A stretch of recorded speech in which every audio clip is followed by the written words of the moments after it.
Hello, good morning everyone. So today is day 4. So day 4 is simple only. I just emphasize na dapat the description area must not be left alone. One mistake of mostly virtual assistants or those using Pinterest is not utilizing the description. I also would like to apologize. I made a mistake in day 4 where I included that that you have to use the alternative text space. I forgot that Pinterest already do away with it. They already only have description. So, description na lang and then there's no alternate text. Before kasi may alternate text below here.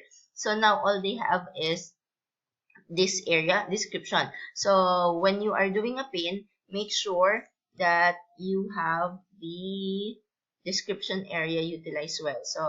So add in here the description, the keywords, or yung parang feature or preview nyo of the article. So yan.